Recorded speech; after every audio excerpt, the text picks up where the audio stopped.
Extra خیرات کرنا تو دور کی بات ہے، 2.5% جو زکوٰۃ ہے وہی لوگوں کی باقی رہ گئی ہے، ابھی 2.5% یہ نہیں نکال پاتے۔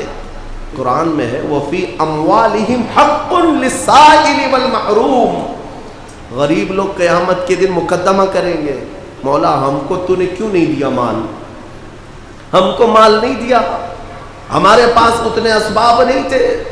رب تعالیٰ فرمائے گا تمہارا مال بھی دیا تھا امیروں کے پاس، تو غریب کہیں گے انہوں نے تو ہمیں نہیں دیا، ان کے پاس میں نے تمہارا حق رکھا تھا، تو کہیں گے ہمارا حق تو انہوں نے دیا ہی نہیں زندگی پر، وہ خود کھاتے رہے۔ اس بات پر ان امیروں کی پکڑ ہوگی، میں نے تمہیں جو مال دیا تھا وہ سب تمہارے عیش کے لیے نہیں، مانگنے والے اور محروم لوگوں کا حق بھی میں نے تمہارے مال میں رکھا تھا، تم یہ سمجھتے رہ گئے کہ سارا مال ہمارا ہے، کیوں دیں گے ہم دوسروں کو؟ جس قدر دو گے اللہ اتنا نوازے گا، اس کا وعدہ برحق ہے، اس کا وعدہ برحق ہے۔ اللہ تعالیٰ فرماتا ہے بنی آدم تم مجھے دے دو اپنا صدقہ، میں تمہارے صدقے کی ایسی حفاظت کروں گا کہ قیامت تک نہ جلے گا نہ گھٹے گا، جب سب سے زیادہ تجھے حاجت ہوگی اس دن میں قیامت کے دن تیرا سارا مال نفع کے ساتھ لوٹاؤں گا، نیکیوں کے ساتھ لوٹاؤں گا، یہ اللہ کا وعدہ ہے، حدیث میں ہے۔ لیکن یہاں لوگوں کو ایسا لگتا ہے کہ ہم کچھ دے دیں گے تو گھٹ جائے گا۔ میرے عزیزوں، ایکسٹرا خیرات کرنا تو دور کی بات ہے، 2.5% جو زکوٰۃ ہے وہی لوگوں کی باقی رہ گئی ہے، ابھی 2.5% یہ نہیں نکال پاتے، دوسرا کیا خیرات کریں گے؟ اللہ نے 97.5%، 97.5 آپ کے پاس چھوڑ دیا ہے کہ یہ سب مال تمہارا ہے، 2.5 خالی دے دو اللہ کی راہ میں، اس پر بھی لوگ سانپ کی طرح بیٹھے ہوئے ہیں، کتنوں کی تو زکوٰۃ نہیں نکلتی، ہیلے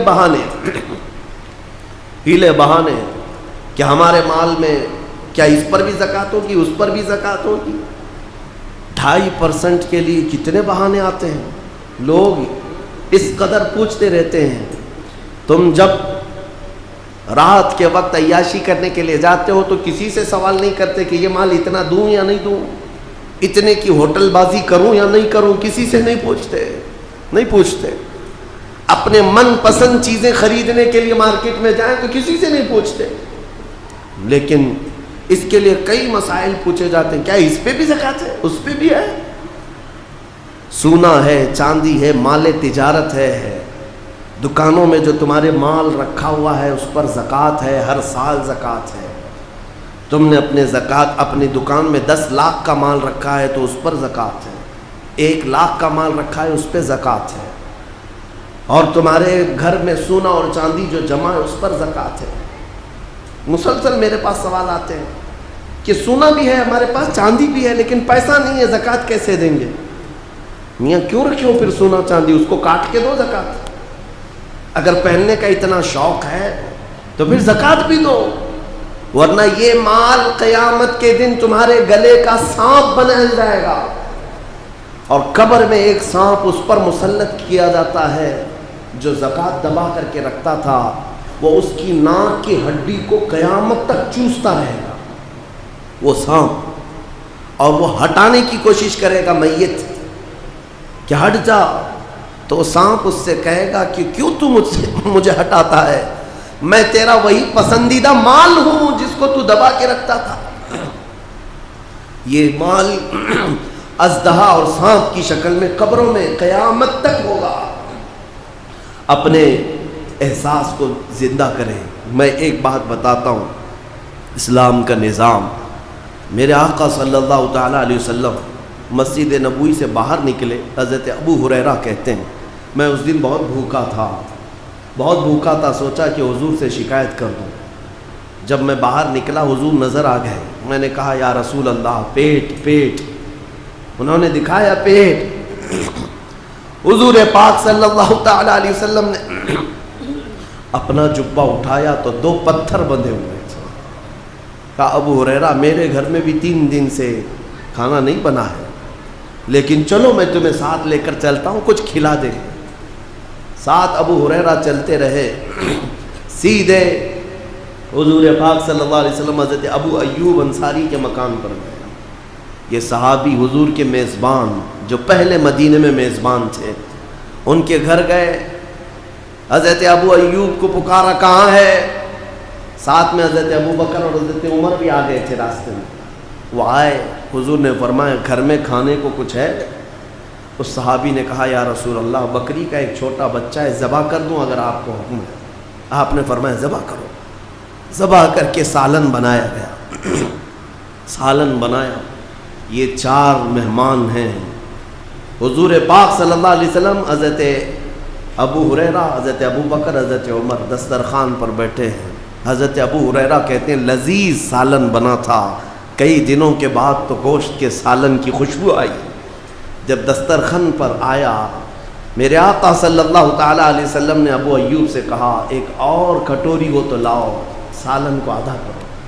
سالن کو نکالنے کے بعد میرے آقا فرماتے ہیں جاؤ میری بیٹی فاطمہ کے گھر دے آؤ, پچھلے 9 دن سے اس نے کچھ نہیں کھایا, 8 دن سے فاقہ چلتا ہے. بہرحال وہ اہل بیت کا گھرانہ ہے, رسول اللہ کے عطرت ہے. لیکن بتانا یہ ہے کہ میرے آقا اس دسترخوان پر بیٹھ کر کے بھی احساس رکھتے ہیں کہ کس کے گھر میں کھانا نہیں ہے. ہمارے گھروں کے اندر آج جس طرح سے مرغن غذائیں کھائی جا رہی ہیں, کیا کبھی احساس کیا کہ کوئی اور بھوکا ہوگا؟ اس ماہ پاک میں اپنے ہاتھوں کو کشادہ کر دو اے مومنو. اللہ دینے والا ہے, جتنا تم دو گے اس سے کئی گنا زیادہ اس کا وعدہ ہے وہ تمہیں نوازے گا, 70 گنا زیادہ نوازے گا. عبداللہ ابن مبارک فرماتے ہیں میں حج پہ چلا. حج کسے کہتے ہیں؟ پیسے جمع کر کے حج کے لیے جاتے ہیں لوگ. اس زمانے میں بھی حضرت عبداللہ ابن مبارک کہتے ہیں میں پیسے بہت دنوں سے جمع کیا تھا, حج پہ جانا تھا, اور جب قافلہ نکلا تو مال لے کر کے میں بھی حج پہ نکل پڑا. قافلے اس وقت اونٹوں کے قافلے, گھوڑوں کے قافلے ہوتے.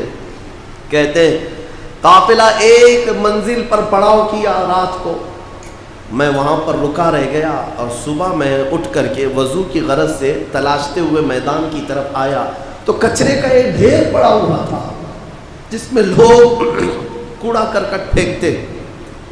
حضرت عبداللہ ابن مبارک کہتے ہیں اس کچرے کے ڈھیر کے پاس میں نے ایک 8 سال کی بچی کو دیکھا جو کچرا ادھر ادھر کر رہی ہے, ادھر ادھر کر رہی. تھوڑی دیر کے بعد عبداللہ ابن مبارک کہتے ہیں اس بچی کے ہاتھ میں ایک مری ہوئی چڑیا آئی. چڑیا مر کر کے پڑی ہوئی تھی. اس چھوٹی سی بچی نے اٹھایا, اس کے پر کھینچے اور چبا کر کھانے لگی, اور دوڑ کر کے اپنے گھر کی طرف جا رہی تھی جو جھوپڑی میں تھی. عبداللہ ابن مبارک کہتے ہیں میں اس کے پیچھے پیچھے ہو لیا.